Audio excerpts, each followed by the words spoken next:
High unemployment has forced many workers to hang on to the job that they have, even if they feel less than challenged in the position. So how does a worker expand their career in the current marketplace? Karen Russo has some ideas for us today. Karen is a job placement specialist with K. Russo Consulting. Always good to see you. Hi, how are you? I'm fine. Good. You know, many workers today, if they have a job, they hang on to it. Even if they say, hey, this is not ideal, this is not really fulfilling me, but hey, I need to pay the mortgage and the bills. Are there things that you can do to kind of broaden your career while you're in your current job? Absolutely.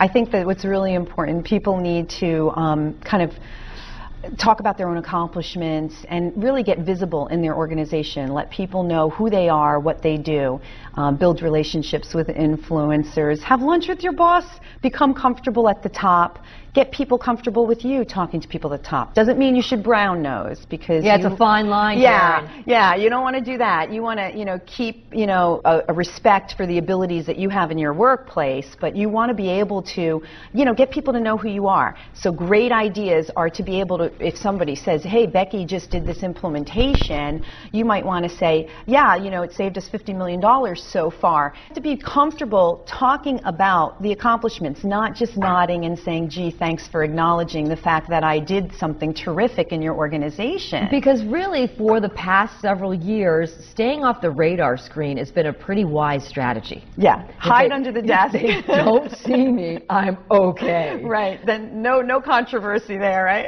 But if you take these steps to be proactive, how much of what you do has to be quantifiable? In other words, it has to equal total number of sales. It has to equal X number of dollars. It has to be something that is kind of benchmarkable. It's kind of a loaded question because there's so much politics that always go on in companies. Right. But I think when you can speak to your accomplishments and say, my implementation saved, the company $50 million, or, I brought in a critical hire, which, really accelerated the growth of this company, or, around talent and retention, that the people that work in your group are staying there. I think quantifiable is really where it goes. It's a meritocracy out there, so you have to really, you're only as good as the next thing you're going to do, and you have to be able to speak to that. You have to volunteer and have people notice you. You have to find people you can mentor in organizations. Those are great ways for other people in the company to see you. And you have to be able to work with the people who influence at the top, be able to work with them but have things that are going to be meaningful in an organization. And let's talk about bottom line is bottom line. And this really needs to be something that if you're in a larger, mid-sized to larger corporation, has to be documented, I would think. As opposed to just, hey, this is what I did. Would you go into your annual or quarterly or semi-annual review and just bring those bullet points with you? Hey, after they tell you X, Y, but this is what I did. Absolutely. In a performance review, you should always be prepared to talk about what your accomplishments were, remind them of the obstacles that you had to overcome in the process. I think that's really critical because sometimes things they're unnoticed. There are just times where everybody's involved in what's happening at that moment or what the end result is, but they forget how you had to get there to do it.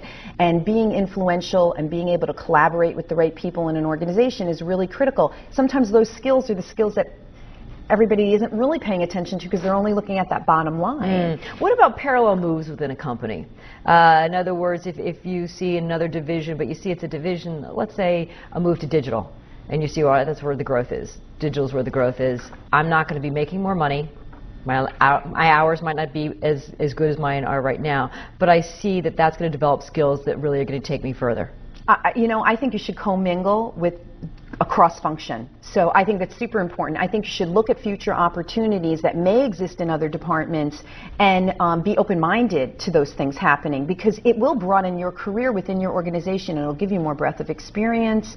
It'll give you maybe line experience, maybe corporate experience. Maybe it'll have an impact where you're utilizing different skill sets and you're showing off different attributes that you may have. So I totally believe in cross-functionalization within your diversify your portfolio, your skills portfolio. Right. I mean, that's really important. So I think it's a great idea. You don't want to end up someplace where you will you know, be very unhappy or get, you know, maybe you'll be stuck or pigeonholed in a particular area. But if you're working in finance and somebody wants to offer you something in, you know, IT and an ERP implementation or change management initiative, go for it, because there's still skills, there's still things you can take with you.